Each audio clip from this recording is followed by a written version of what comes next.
Pai, pelo graça. Aleluia! Senhor Jesus, temos, o Senhor está orando. Estamos aqui, meu Deus, nesta manhã trabalho, para aprender aprender vai ministrar a tua palavra. Usa, Senhor, o canal de Deus. Usa poderosamente, Senhor. Em nome do Senhor Jesus, ó Deus, nós te pedimos, ó Pai, e te agradecendo. Amém. Pai, usa a boca do teu servo. Aleluia. Oh Deus maravilhoso. Só o Senhor é Deus. Eu vou ter que ir para lá também, pastor? Amém. O orelha do Senhor está aí. O Senhor escuta aí. Fique à vontade. Eu não tenho limitação. Glória a Deus!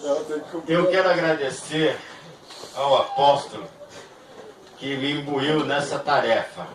Eu posso ser um apresentador, apresento e tenho uma noção particular dentro de mim. Eu acredito que cada um que foi ministrar a palavra do Senhor, lembra-se dos efeitos, das tendências, e pela graça e misericórdia do Senhor, eu tenho uma vista só, mas Deus me dá vontade de ler. Se eu não ler a palavra do Senhor, eu poderei até ser enganado por os outros, porque eu sei que há pastores aí muito eficiente na palavra do Senhor, mas muitos outros também são eficientes na palavra do Senhor para levar aos caminhos errados, os falsos mestres e chamados anticristos. Então por isso que eu louvo a Paulo quando falou do povo de Bereia, quando ele fazia manuscritos, passava para a frente o que estava escrito, eles automaticamente corriam para ver na Bíblia se estava certo. Eu, pelo menos, já iniciei uma carreira de pastor e já fui pregar, ministrar a palavra de uma palavra muito dura, que é dízimos e oferta. E foi numa igreja em que talvez a própria os pastores dali não tinham inserido na mente das pessoas, porque nós estamos nesse mundo graças ao Senhor, e Ele não precisa de nada, mas já está dito que Ele dá tudo para vocês, e vocês ficam com 90% e não quer dar os 10%, e a oferta também. Quando eu comecei a falar isso, terminou o culto 9h30 da noite. Eu saí de lá 1h30 da madrugada, porque vários dos outros, louvo a vida deles, que vieram perguntar e saber por que eu dízimo e oferta. Então, nós devemos saber. Eu vou falar de um homem aqui, eu espero que vocês abram a Bíblia ao projetor da vinda do Senhor. Aquele que 740 anos atrás falou que iria ter um renovo. Então abram suas Bíblias em Isaías. Além de tudo, o que está escrito? Isaías. Mas o que Isaías? Uma das coisas primeiras que diz, Isaías, filho de Amós. Olha, me interessei por isso. Vocês sabem que nós temos um profeta pequeno, né? Um dos menores profetas se chama Amós também. E eu falei, puxa vida, será que esse é filho do outro? Só que tem uma situação, não se fala mais de Amós. Amós, filho, não diz. Aqui é Isaías, filho de Amós. Amós com Z, não existe mais nenhum. Não sabemos mais nada da genealogia dele.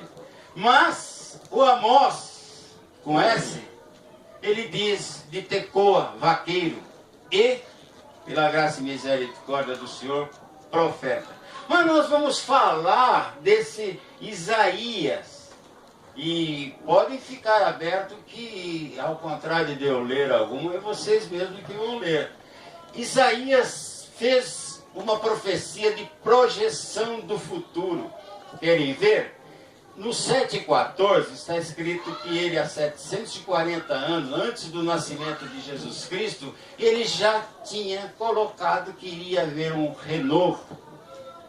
a Isaías 9,16 já deu, 7,14 é onde está 740 anos antes do nascimento de Jesus, ele já profetizava que iria ter um futuro, um Senhor do reino.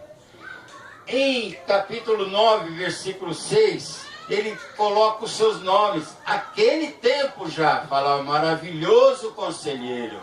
Ele é um conselheiro que não erra. Quando nós pedimos algo para ele, ele acerta em tudo. Deus formoso, Pai da eternidade e príncipe da paz. Esse é o Isaías 9, capítulo 9, versículo 6. Capítulo 11, versículo 2.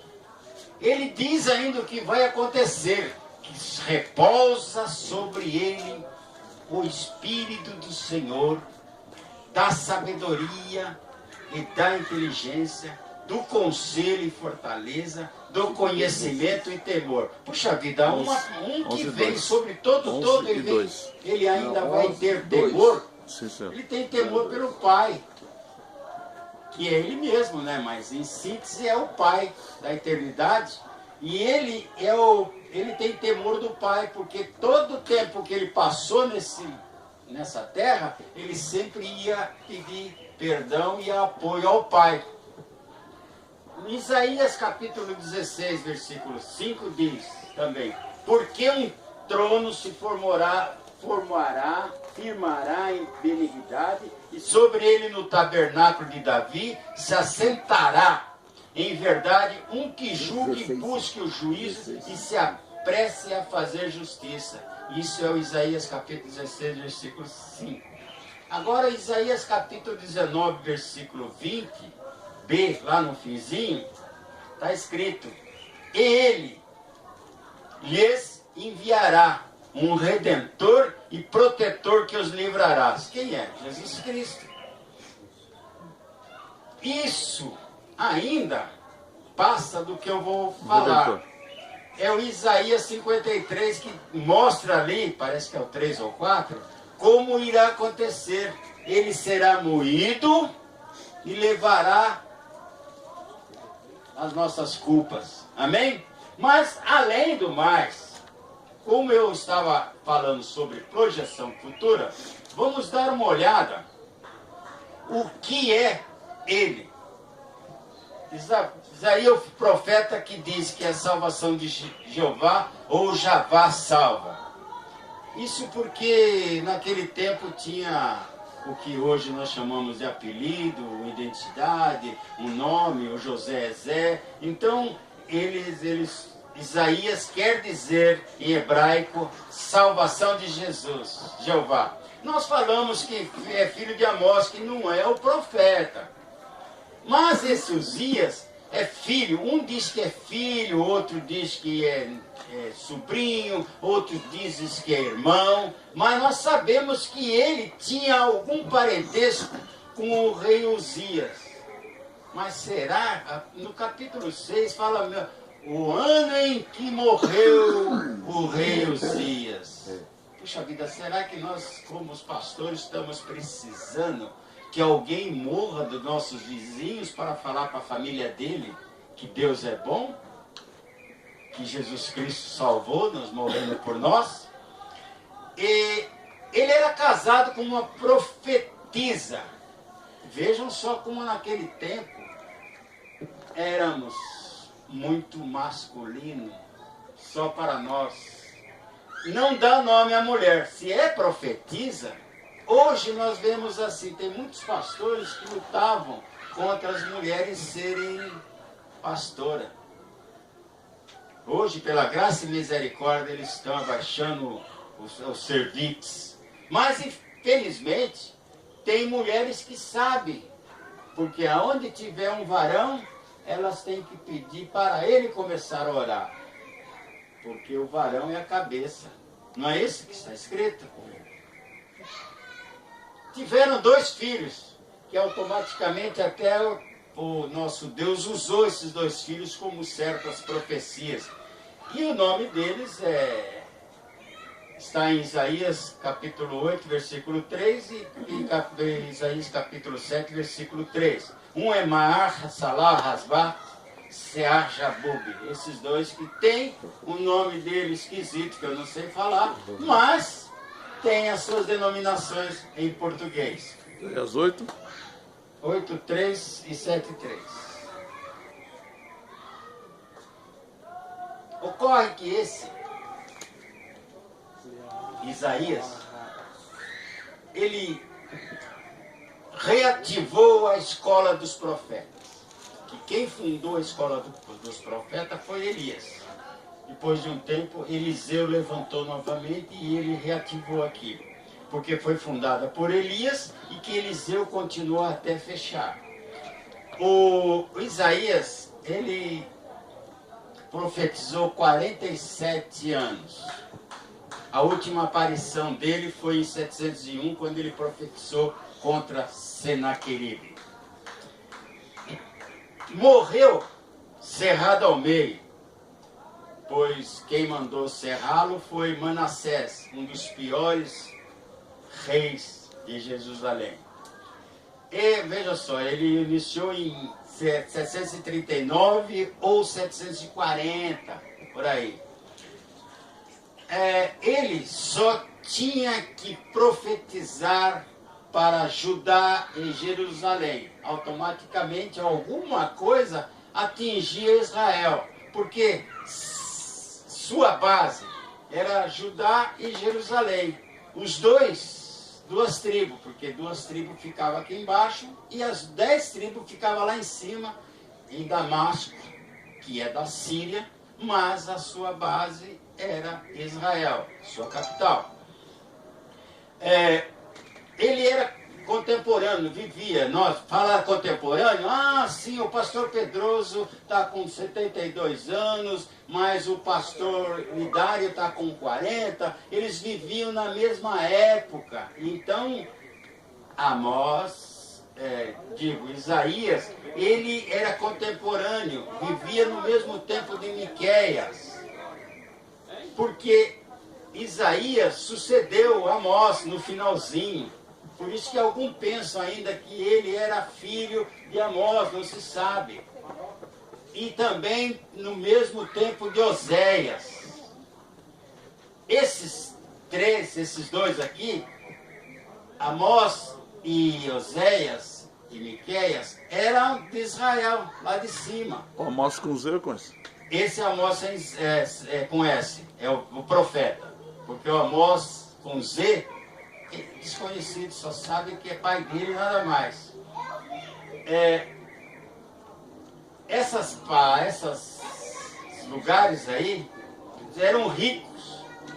Todas elas lá em cima, Samaria, Israel, e Judá e Jerusalém, eram ricos, porque os próprios hebreus, os próprios judeus, se tornaram ricos, milionários, porque saíram com muita riqueza do Egito e eram dominados pela Síria.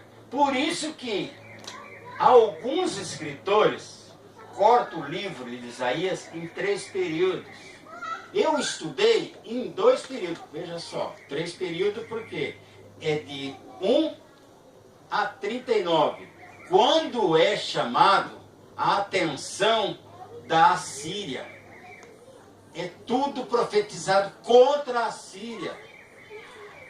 De 40 a 55 é um livramento para Israel. E de 56 a 66 é outras profecias para diversas. Mas nós levamos aqui conhecimento em 2 setores, 2 edições, que eu acredito que não há condições, mesmo até chegar ao 39, de 1 a 39, aonde ele chama atenção e ele faz ameaça às Sírias, e de 40 a 66, aonde ele dá livramento a Israel.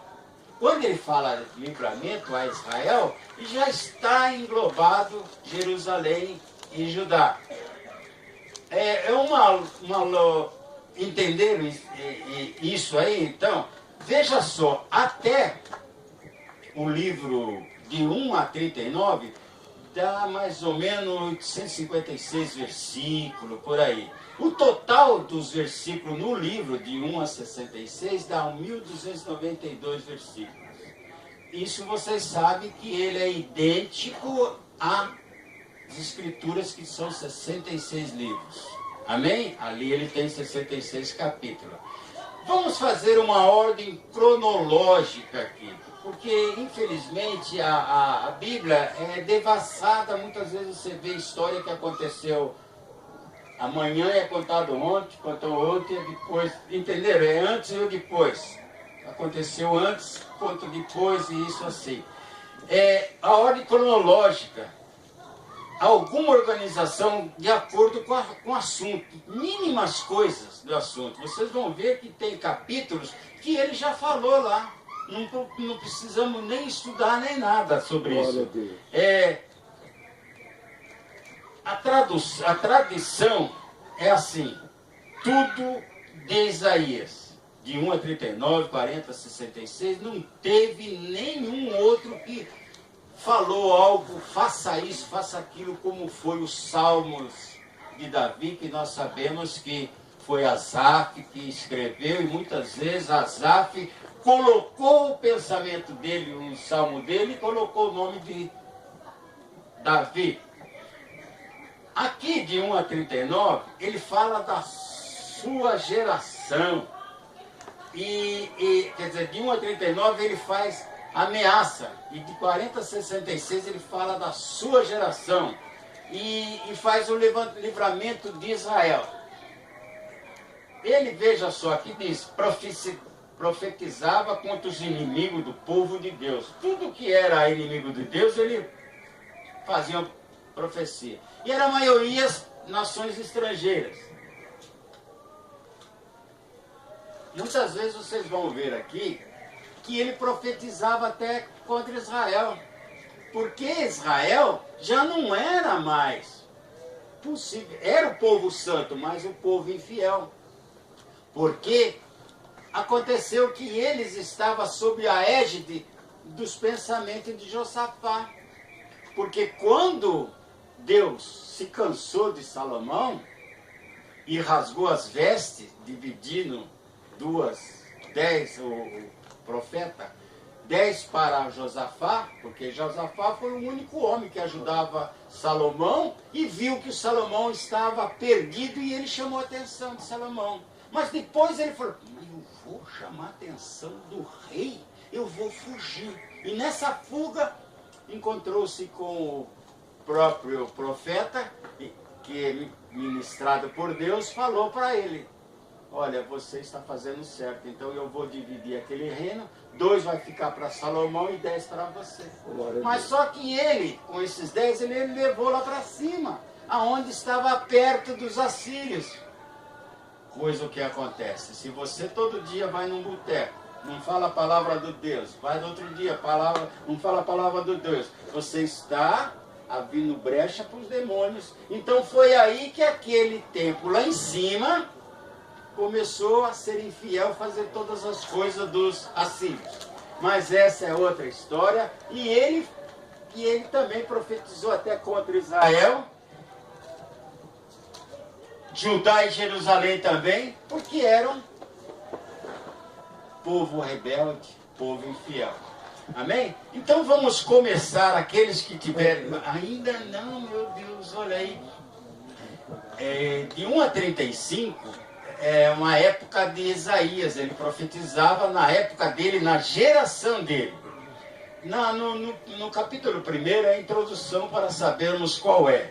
De 2 a 5, ele profetiza desse período. De 6, visão inaugural, quando todo mundo sabe, no ano que morreu Josias, eu vi Deus, tudo ali é que ele está, quando ele teve o encontro mesmo. De 7 a 12, ele profetiza sobre nações estrangeiras. De 13 a 23, ele é o atual ordem, o reino de Deus. Ele fala sobre o milênio. 24 a 27, vocês veem que é um tipo de apocalipse de Isaías. de 28 a 33, ele mostra que vai haver um livramento de Sião. Sião engloba, então, Judá, Jerusalém e Israel. E a queda da Síria, conforme 2 Reis, versículo 17, 6 e 18, ali conta verdadeiramente como é que caiu a Síria. Todo mundo sabe que foi Senaqueribe, fugiu, morreu por causa de 185 anjos. Nem entrar em guerra para ver o poder do nosso Deus. 34 e 35 ele fala sobre juízo e salvação. 36 e 39 ele fala das narrações históricas, tudo que aconteceu. Nós sabemos que o que é exegese é o que eu estou fazendo. É um comentário, uma dissertação, ou esclarecimento ou interpretação de um texto ou palavra. Aleluia. Essa exegese está, ao meu ver, embutido num livro. Se todos tiverem dúvidas, DAC.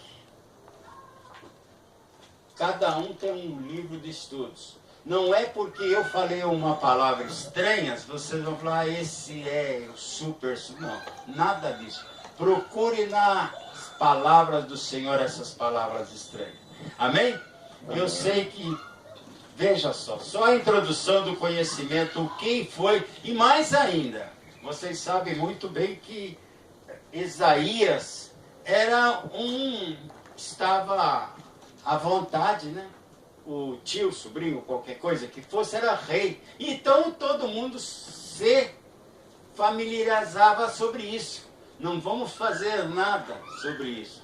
Alguns pastores eu comecei a ouvir dizer que ele era um mexeriqueiro. Ele apontava, falam que enquanto ele apontava um para si, tinha 4 contra ele, porque ele gostava de falar, era mexeriqueiro, linguarudo, não sei o quê. Pergunta. Provérbios fala sobre essas pessoas, que Deus não gosta disso. Mas o que ele falava era mandado por Deus, era correção de Deus. Ele não queria nada errado. E Deus gosta do zelo. Glória a Jesus. Aleluia. Então, quando Deus viu que aquele homem estava naquele lugar, além de tudo, muitas vezes como Paulo, me finjo de tolo para ganhar o tolo. Ele estava ali falando besteiras, e ele falou, eu sou de um povo, vivo num povo de boca suja, e suja a boca, com as palavras, vocês entendem. Então veja só, nós vemos aqui sobre o capítulo 11, capítulo 1, diz conselhos e ameaças. De 1 a 11, vocês poderão ver que existe, se nós olhamos, sacrifício sem valor, porque havia elementos pagãos. Nós vemos aqui, mentalmente sonhar, tal. 1. Não diz respeito a igrejas presentes aos cristãos. Visão de Isaías. É uma visão futura. Durante tudo isso ele via o que iria acontecer. E as pessoas duvidavam. Era um motivo de Deus contra Judá.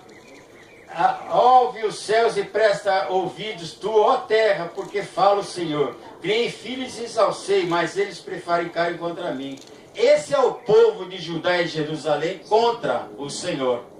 Nós vamos dar uma corrida na ignorância de Judá. Versículo 3. O boi conhece o seu possuidor. Puxa vida, até o boi conhece que eu sou bom, vou lá levar comida para ele. E esse povo de Israel, Judá e Jerusalém, tinha tudo. Olhasse para trás. O que aconteceu lá no deserto? E esse povo ainda era infiel pelo nosso Deus. De 1 a 11, vocês vão ver que ele demonstra que ele é o Pai. Ele diz ainda no 11, veja só: de que me serve a mim multidões de vossos sacrifícios? É o povo daquele tempo, ao contrário de nós que chegamos, Senhor, não tenho nada para te dar, só te dou, coloco nos seus pés os meus pecados. Eu estou aqui arrependido. Eu não tenho que matar nenhum boi, nenhuma gazela, nada. Porque Ele é a nossa bênção. Ele é o nosso Pai. Ele está esperando que nós se arrependemos para Ele dar-nos a salvação. Né? Antes disso, a justificação e a justificação e a santidade. Nós vamos ver aqui que de 11 até o 14, essas ofertas vãs, as festas que eram todo mês. Ah, eu peco o mês todo. Mas aí eu vou lá com, se eu não tenho dinheiro, uma rolinha, né? Uma pomba, saio de lá satisfeito. Só entro no Santo dos Santos, ali eu estou consagrado. Mas sair dali, o outro já está com a cavalgadura, né? Esperando montar em mim novamente. Irmãos, eu estou falando isso porque, olha, eu sei que não dá tempo em 2 horas eu ir até o 39. Mas é bem melhor vocês entenderem um capítulo do que ficar espaço em todos eles. Amém? Amém. Nós falamos então do 13 e 14, que é as ofertas vãs. O que acontece no 16? Ele manda nós lavar, purificai e santificai. Ali está escrito: lavai-vos, purificai-vos, tirai a maldade de vossos atos diante dos meus olhos e cessai de fazer o mal. Ele não está querendo nada dessas ofertas, bois, milhares, não tá. Ele só quer você, o teu coração. E ele não é açougueiro não para aquele coração. Ele quer santidade, porque Provérbios diz, do coração, né, que sai os pensamentos, e da boca do Senhor a exatidão, né? Ou mesmo, se você, no teu coração, você guarda a bondade e a maldade. Você diz o que sente no teu coração. E ele, há 2.500 anos, já estava fazendo isso aqui. Já no 16 ao 18, ele mostra para nós as lições. Será que nós temos que olhar e ler e não saber? Aprender a fazer o bem. Não é isso? Nós muitas vezes deixamos de lado de fazer o bem. E lá, parece que Timóteo diz, aquele que sabe fazer o bem e não faz, comete pecado. Praticai o que é reto, ajudai o oprimido, fazei justiça ao órfão, tratai as casas das viúvas. Parênteses. Pronto. Quantas igrejas estão recebendo os dízimos e ofertas e querem colocar ali uma lâmpada linda, brilhante, não sei o que valeria talvez 2 ou 3 cestas básicas para um irmão? Amém? Não estou julgando, só estou falando, se algum fizer isso, continua. Amém? Aí vai dar no meu coração, a gente fica pensando, glórias a Deus que a gente faz essas coisas e aponta para os outros mesmo, apontando, e Deus nos livre, porque é para nós ajudarmos as viúvas, os pobres, né, os necessitados. O 18 diz assim, aonde ele determina, porque alguns falam que é Malaquias capítulo 3, versículo 11, que nós fala para que é um único momento em que Deus dá autorização para nós falarmos com Ele. Mas aqui também, vinde, então, argui-me, pergunta para mim, diz o Senhor, não é isso? Ainda que os vossos pecados sejam como a escarlata, vermelhos, não é isso? Eles se tornarão branco como a neve. Ainda que sejam vermelho como o carmesim, se tornarão como a branca lã. Pergunta a mim, então. Será verdade, Senhor? Ele não é mentiroso. Se eu fizer tudo o que o Senhor me diz aqui, aprender a fazer o bem, os meus pecados serão jogados no mar do esquecimento. Glória a Deus. Vejam só, alguém entendeu? Nós estamos aqui para conversarmos. Teoricamente, se nós tivermos mais tempo, cada um de vocês iriam ler esse versículo. Mas vocês viram que ainda nem estamos derrapando. Mas depois dessa particularidade, vocês vão aceitando que os outros começam, mesmo que tiver mais versículos, eles são determinados pelo outro para lá atrás, que eu fiz uma síntese dos que já foram e os mais pesados para ser ouvido. Vamos ver então o que dá. No 18 é o resultado. No 19 já é o castigo, o prêmio. Olha lá o prêmio. Se quiserdes e ouvirdes, comerei o bem desta terra. Vocês vão comer os bens desta terra e alargando a estrada para a porta estreita, e a porta estreita ela vai se tornar tão suave para vocês entrarem, porque vocês, fazendo o bem que vocês aprenderam a fazer, vocês irão adentrar Só Isaías. ali naquele reino do Senhor. E veja só o castigo, se vocês não quiserem, no 20. Mas se recusardes e forem rebeldes, sereis devorados à espada, porque a boca do Senhor o disse. Muitas vezes há alguns que estão aí, soube que foi atropelado. É a espada do Senhor. Hoje ninguém anda com a espada, ele usa todas as outras coisas como espada. Caiu da escada? É a espada. A espada do Senhor está aí. E sabe qual é o maior? Não é mesmo, apóstolo? Ele gosta de cortar a cabeça de pastores. É nós que colocamos. Ai de nós se não falarmos do Evangelho. Ai de nós se nós não suportarmos um dos pequeninos. Ai de nós se não fazermos a misericórdia, caridade e amor. A espada está. Amém? É para isso que ele levanta, pastor. Amém, glórias a Deus. E eu estou aqui com tremor e temor disso aí, viu? Nós vemos então, já partimos para o 21. Vocês querem ver 21? É tudo aqui, se vocês passarem um tempo